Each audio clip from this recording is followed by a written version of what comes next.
Puiser dans ses racines des forces pour réussir sa vie, c'est aussi l'objectif d'Isabelle, une jeune Parisienne de 31 ans. Ce jour-là, elle se rend aux archives départementales de l'Allier pour faire des recherches sur sa famille. Une famille marquée par des drames depuis 4 générations. Bonjour monsieur, je viens faire des recherches en fait sur mon arrière-grand-mère, Marie-Yvonne Keller, puisque je sais qu'elle était assistée de l'Allier. Isabelle va ouvrir pour la première fois ce dossier qui dort dans les archives depuis plus d'1 siècle. Sur ces papiers jaunis par le temps, elle découvre tous les détails de l'enfance de Marie-Yvonne Keller, son arrière-grand-mère, abandonnée à la naissance. Voilà, c'est un procès-verbal d'abandon officiel de Marie-Yvonne Keller. La fille Keller Anna ne pouvant actuellement, sans domicile fixe et sans ressources, subvenir aux besoins de son enfant, nous concluons qu'il y a lieu à ce que l'enfant soit recueilli par l'administration d'assistance publique. Ces documents lui révèlent qu'elle est issue d'une lignée de femmes abandonnées. Là, on a résumé tous les placements. Et une autre surprise l'attend. L'acte de décès d'une de ses aïeules, Marguerite Keller, qui s'est suicidée en se jetant dans la Seine en 1874 à Paris. Elle avait 30 ans. Enfin, déjà, les faits eux-mêmes, sans doute, me toucheraient dans l'absolu, mais là, ça me touche d'autant plus que c'est mon histoire. Ça me permet aussi de mieux comprendre dans la famille, chez ma grand-mère, qui descendait donc de cette lignée, cette difficulté aussi à parfois communiquer de la chaleur, de la dureté qu'a été sa vie et ce qu'elle portait, cet abandon en fait. Ça me donne beaucoup plus, je dirais, d'amour par rapport à ma famille aujourd'hui.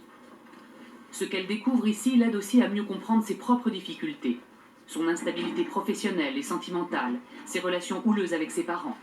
Ce voyage dans le temps la ramène aussi dans le présent. Isabelle n'a plus de famille dans la région, mais elle a envie de découvrir les lieux où ses ancêtres ont vécu. Direction le village de Souvigny, à une dizaine de kilomètres de Moulins.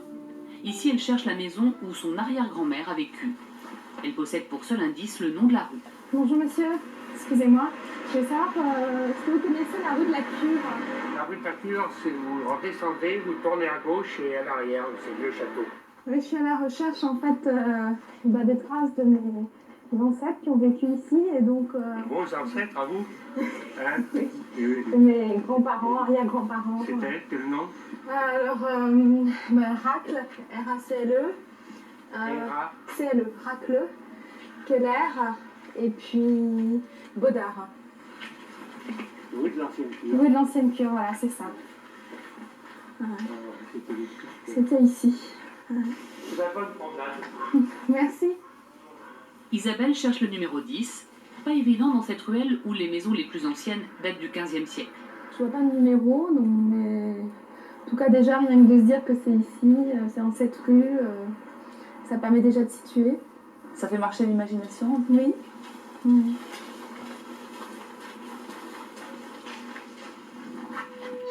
Deuxième étape, le cimetière. En parcourant les allées glaciales, la jeune femme va faire de nouvelles découvertes. Ah là j'ai trouvé. Elle est là. Lucie Baudard.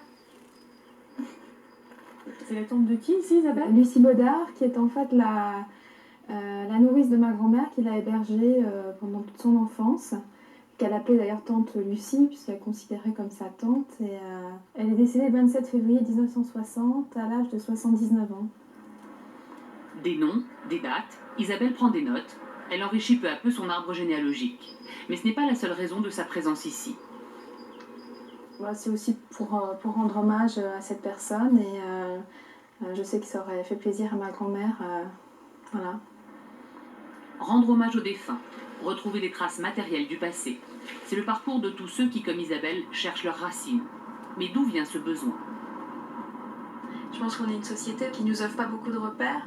Et donc retrouver ses ancêtres, retrouver sa famille, c'est une façon de se construire.